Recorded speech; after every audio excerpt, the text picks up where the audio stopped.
Hey everybody, welcome to Money's No Object. I'm your host, Dylan Howell. This is episode number 197 of our YouTube channel and podcast, and I cannot be more excited to continue sharing with you guys personal finance topics that I think could be useful for you in your long-term financial journey. Today, we are going to be talking about stock market indexes, and specifically the three big ones. We're going to specifically talk about the Dow Jones, the S&P 500, and the Nasdaq. And what I want you to understand specifically is how they are determined, what kinds of companies make them up, and then how you can invest in them if you are at all interested. So I think this can be very informative to you as far as market indexes go and really give you a better idea of how exactly market indexes work. Before we get started though, if you could go down below, hit the big red subscribe button, like this video, leave any feedback in the comments down below, and I'll be sure to respond to anything you leave down there. If you're listening on Apple or Spotify podcasts, and be sure to subscribe and leave me a review on either one of those platforms.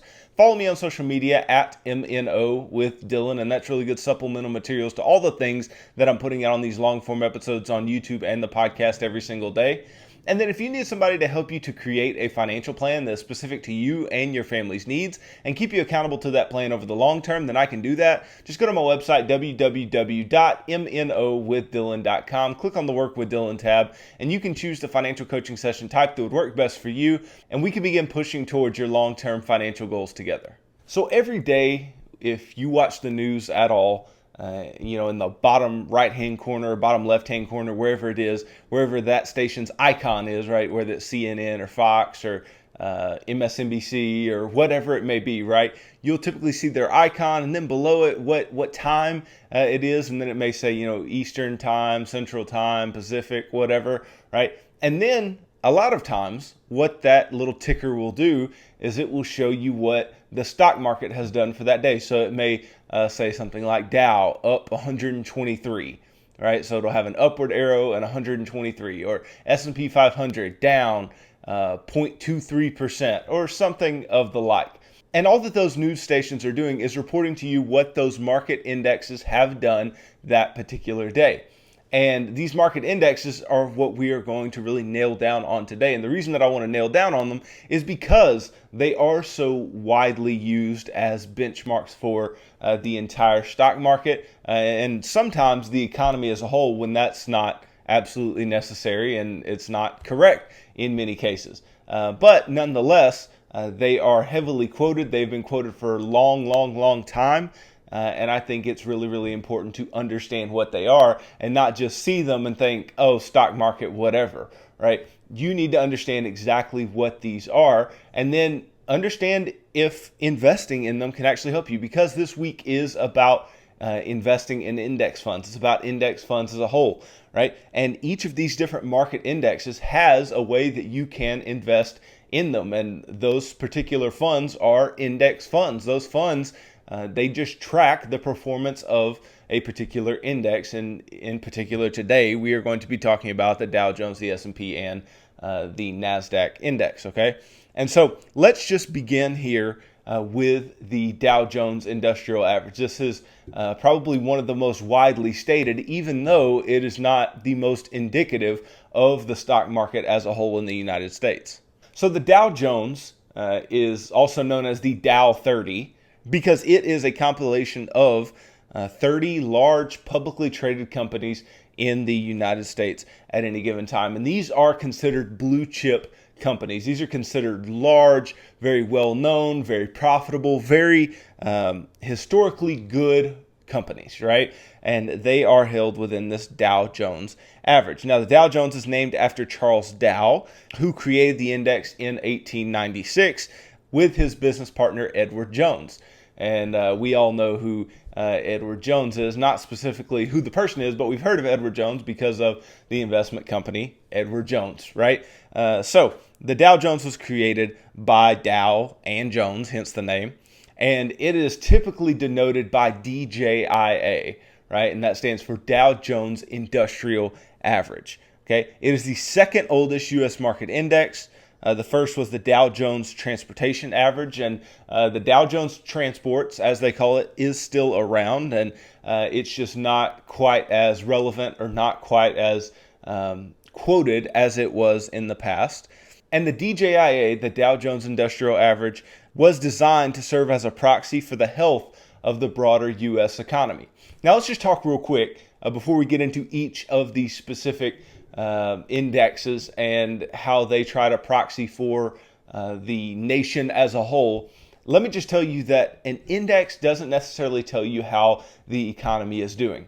Now, the index will tell you how publicly traded companies are doing, and specifically how the types of publicly traded companies that are held within that index are doing. But that does not mean that the broader economy is doing as well as the index is. I'll give you a perfect example. Last year, when the market fell by over 30%, right, that was indicative of the pandemic coming upon the United States, right? But very quickly, the market dug its way out of that hole and got back to some very, very nice gains for the year of 2020. And the year of 2020, you would expect that type of year to have anything but gains in the first place, but really anything but really nice gains. And there were very substantial gains last year. I don't know the exact percentage off the top of my head, but you found nice returns in each of the market indexes. The three that we're talking about today, all were extremely positive last year, had very, very good years. But the economy as a whole did not have a good year last year, right? But the stock market does front run the economy. It does try to price in what's going on in the future, right? Not necessarily what's going on today. So as the market was increasing, right, it was, first of all, pricing in the future, pricing in the fact that we were going to come to the other side of the pandemic, right? But it was also pricing in the fact that the companies within these large indexes, these large publicly traded companies, and not all publicly traded companies are huge, but they have to be big enough for a bank to be interested in helping them go public, right? And so these large publicly traded companies, especially within the S&P 500 and the Dow Jones, they were rewarded in the fact that companies like Amazon and Walmart, they were the go-to for a lot of individuals last year. A lot of individuals were, stocking up on things that they could buy online, and they were doing a lot of stocking up of the things that they could go buy at Walmart or at their local supermarkets, right? That's why there was such a supply chain shortage of a lot of foods over the past year. And so you could see a lot of large companies doing very, very well, and yet the economy was still struggling. There was still high unemployment. You were still looking at a bunch of people that were displaced from their jobs, getting furloughed, all these different types of things. The economy was still shut down in many instances, in many states, and still is not back to full capacity in a lot of states now. But this does not mean that the stock market is not indicative of anything going on in the economy. It just doesn't mean that you can look at the stock market and go, oh, if the stock market is doing good, that means the economy must be doing good. That is just absolutely not the case. Now, the Dow Jones is typically just called the Dow. So we'll get back to talking about the Dow Jones here. Some of the companies that are included in the Dow Jones are companies like the Walt Disney Company, ExxonMobil, and Microsoft, right? These are very large, very well-known United States companies. Okay. Now, when the index initially launched back in 1896, right, it only included 12 companies. It did not include 30 as it does today. Those companies were primarily in the industrial sector, including the railroads, cotton, gas, sugar, tobacco, and oil, all the really big industries of the day.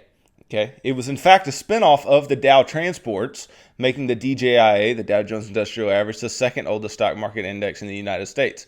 In the early 20th century, the performance of the industrial companies was typically tied to the overall growth rate in the economy. And so what ended up happening is that as people were noticing that the growth rate of these industrial companies was more indicative of what was going on in the overall economy, then that particular index started to be quoted more often. So here came the DJIA, to where it was like, okay, yeah, this is how the economy is doing. These companies are what's going on in the economy, and so this is a better index for what is going on. And so we get the Dow Jones Industrial Average being a long-standing benchmark that we look at not only for how the economy is doing, but how our investments are doing. And along with the other indexes, the Dow, for a long period of time, did not have a way that you could invest directly in it. It just was not possible to invest directly into an index. That's why we got talking yesterday about Jack Bogle and his contribution in the creation of the index fund. But every day, the Dow price had to be calculated. And so it really comes down to the preference of those who create the index as to how the price for something like the Dow Jones Industrial Average, the S&P 500, or the Nasdaq is particularly determined. But the calculation of the Dow Jones Index and the particular number you see right now, we're seeing numbers in the mid 30,000s, whereas just 5 years ago we were seeing 18,000 or so. So the stock market has grown quite a bit in just the last 5 years. But there is what's called the Dow Divisor. Okay, this is a predetermined constant that is used to determine the effect of a 1-point move in any of the approximately 30 stocks that comprise the Dow. There have been instances when the divisor needed to be changed so that the value of the Dow stayed consistent. The current divisor can be found in the Wall Street Journal, and it is 0.1475 approximately. Okay, the Dow is not calculated using a weighted arithmetic average. Okay, it is not calculated by going, okay, let's take this company's stock and weight it by whatever percentage plus this company's stock weighted by whatever percentage. It is not done that way. Okay, it does not take into account the market capitalization of the stocks within the index, meaning a company like Apple with a very large market cap of over $2 trillion and another company that may have let's say a $50 billion, which a $50 billion company likely wouldn't make it into the Dow, but this is just for an example, right? They are not going to be weighted by the market capitalization, the size of those companies in the market, okay?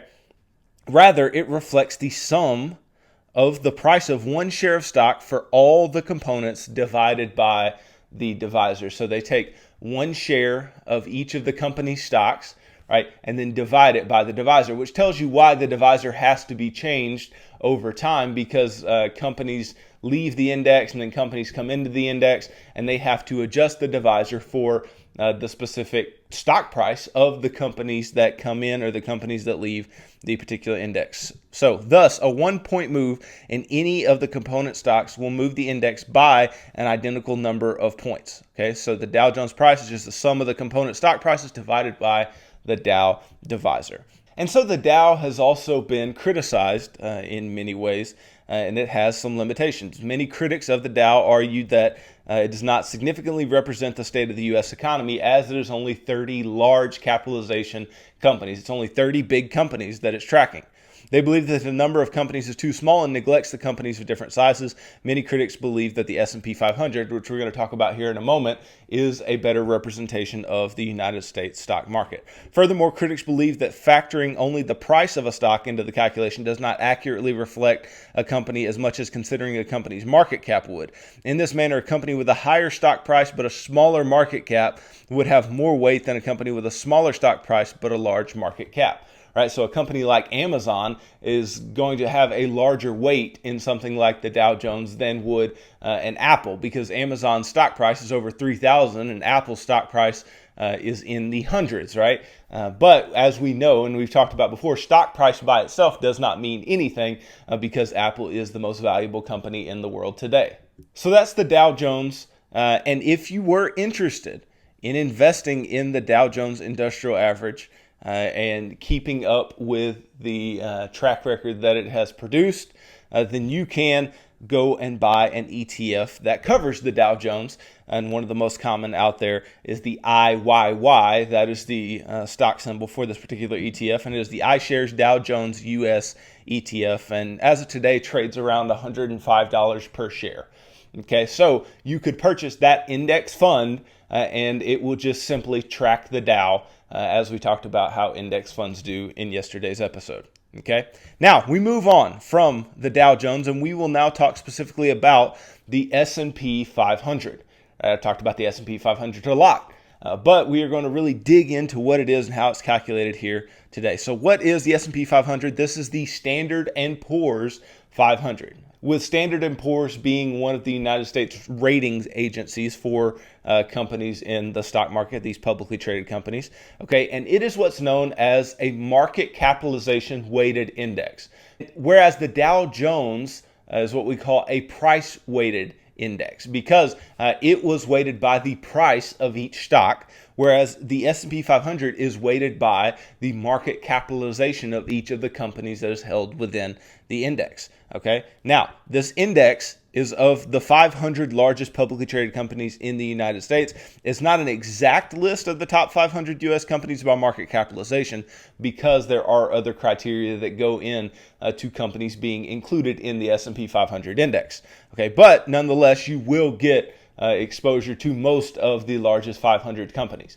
But in this being market capitalization weighted, right, a company like Apple, I was saying a moment ago, may fall short in its weighting in the Dow, but in the S&P 500, Apple has the largest weighting because it has the largest market capitalization of any company in the United States today.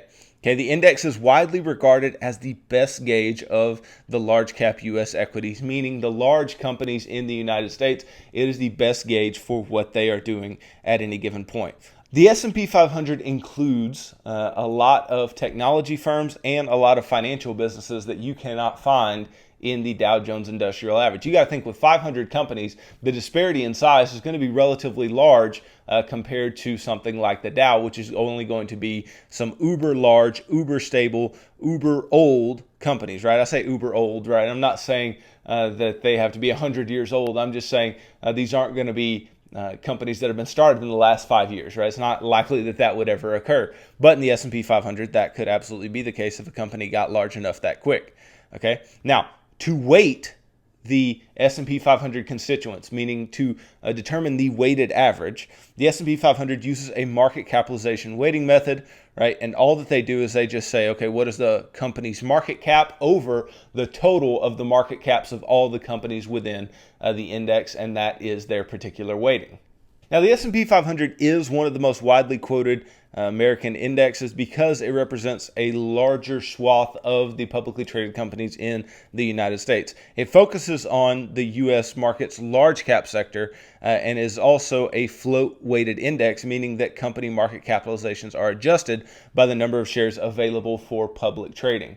Okay, and so this differs a bit from other indexes like the Dow Jones. So when you compare it with the Dow Jones, right, we've done that a little bit already, but it is often the institutional investor's preferred index given its depth and breadth relative to the DJIA. Okay, institutional investors perceive the S&P 500 as more representative of the U.S. equity markets. Furthermore, the S&P 500 uses a market capitalization weighting method, giving a higher percentage to companies with the largest market capitalizations, while the Dow Jones is a price-weighted index that gives companies with higher stock prices a higher weighting. The market capitalization weighting structure is more common than the price weighting structure and really gives more clout to the companies that have done better over time.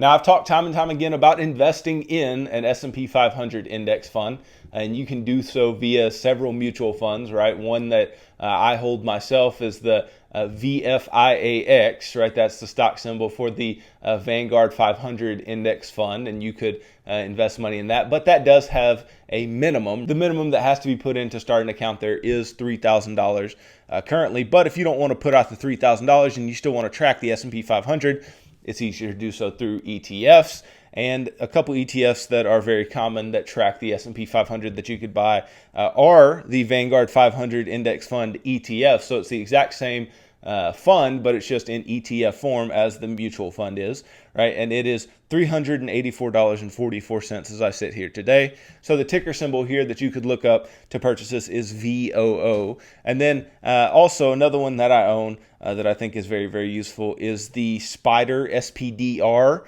S&P 500 ETF Trust, right? And this is created by State Street Global Advisors. And this stock symbol is SPY, and it trades for about $418 a share today. And if you can't fish out all that money all at once, there are a lot of different brokerages that will allow you to buy fractional shares, and so you don't have to put up the entire amount of that first share. And I'm sure there are some S&P 500 ETFs that are a bit cheaper, but these are some of the most commonly used and some of the most widely traded in the United States today. Okay, so we've talked about the Dow, we've talked about the S&P 500. Now let's dig into the Nasdaq. Okay, now not only is the Nasdaq an index, the Nasdaq is also its own exchange.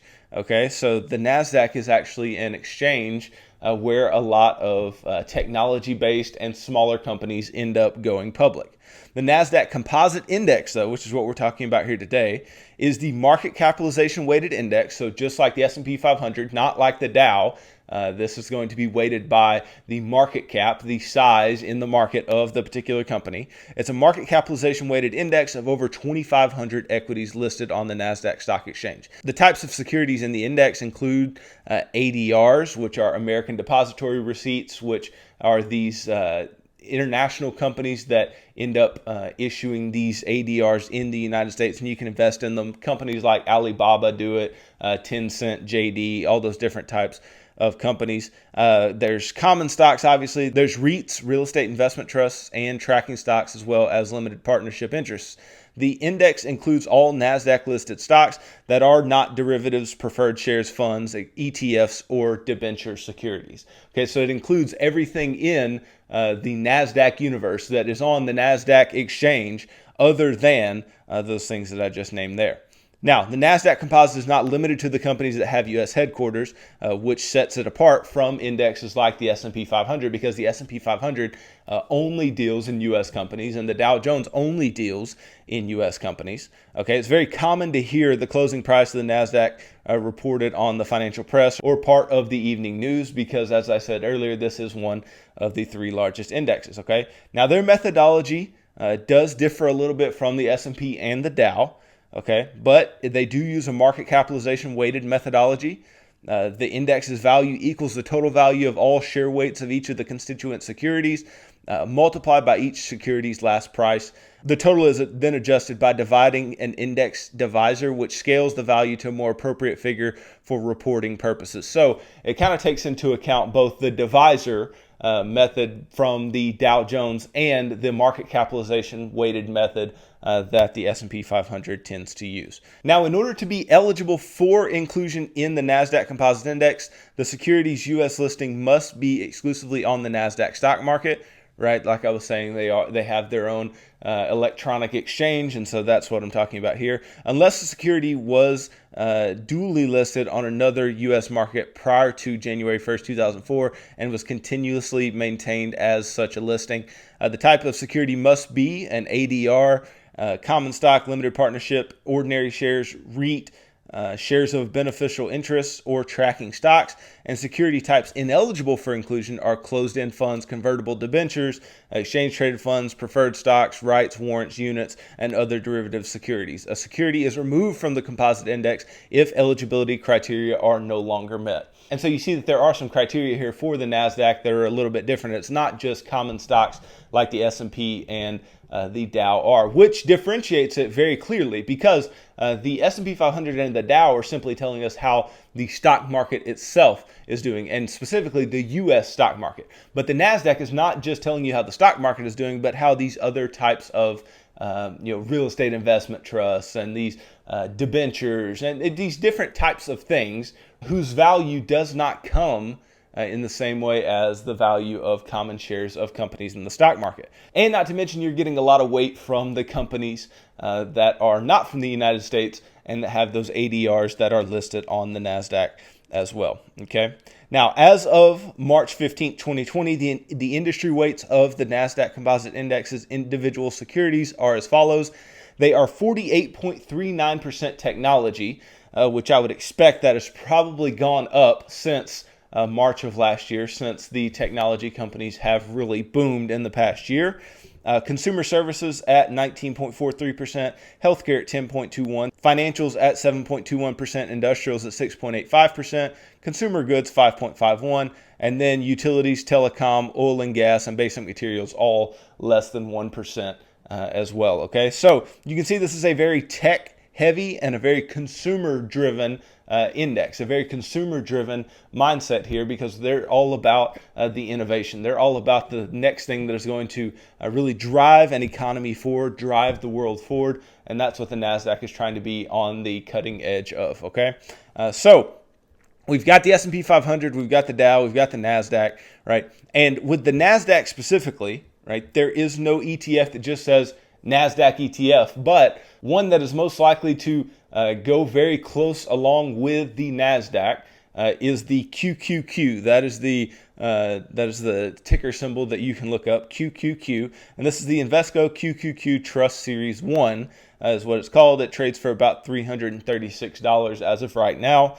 And this is just a really good track of the Nasdaq and the companies within the Nasdaq, especially the largest 100, which they call the Nasdaq 100 companies within the Nasdaq index. Okay, so this is really going to be representative of the companies within that index, and it's not an actively traded thing where you're going to have to deal with these active managers who are trying to make money for themselves. This is still index based and will allow you to make the returns of the index. Okay, so what I hope from today that you've gotten is that these indexes are different. Okay, just because you see these numbers doesn't mean that all these things are the same. There is some overlap within them. Okay, there are companies that overlap, there are sectors that overlap, there are methodologies that overlap, but there are a lot of differences, as you heard in today's episode. Okay, now not only are there differences, investing in them is different too, because if you want to invest in specifically technology companies, then the Nasdaq is probably more your style. Now, the Nasdaq historically has more in the way of volatility than does the S&P 500 or the Dow. The S&P has more volatility than the Dow, but not as much as the Nasdaq, and then the Dow naturally having the least volatility of them all. And it's not particularly confusing as to why, because the Dow is just 30 really large, stable companies. The S&P 500 is 500 large companies. And then the Nasdaq is companies of all different types of sizes, very innovative companies from all around the world. And that is going to be naturally more volatile than the other two types of indexes. But what I hope you can leave today with is understanding exactly what these indexes are and exactly how you can go about investing in them, because understanding them is one thing, right? Knowledge is the beginning. But if you don't actually go and act based on this knowledge, then it was all a waste, right? I think, in my opinion, the S&P 500 is one of those things that purchasing it is just an invaluable thing. Going and buying an S&P 500 index and pouring money into it over the long term is absolutely great. You don't have to deal with as much of the vicissitudes and volatility that comes along with the Nasdaq. You really know what you're owning. You're owning America, as Warren Buffett likes to say. You can own America via the S&P 500, and then you'll get higher returns than the Dow naturally, because there will be a little more risk inherent to the S&P 500 than there is the Dow Jones. Okay, but none of them are a bad choice. None of them are a bad idea.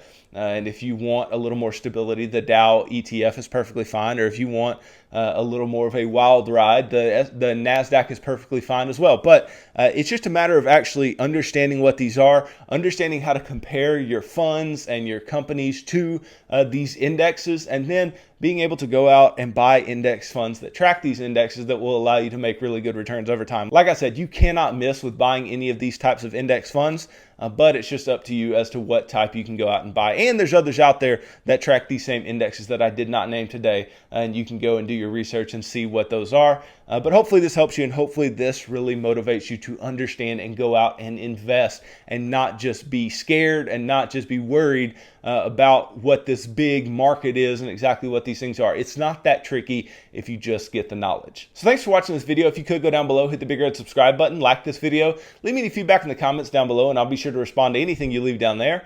If you're listening on Apple or Spotify podcasts, then be sure to subscribe and leave me a review on either one of those platforms. Follow me on social media at MNO with Dylan, and that's really good supplemental materials to all the things I'm putting out in these long form episodes on YouTube and the podcast every single day.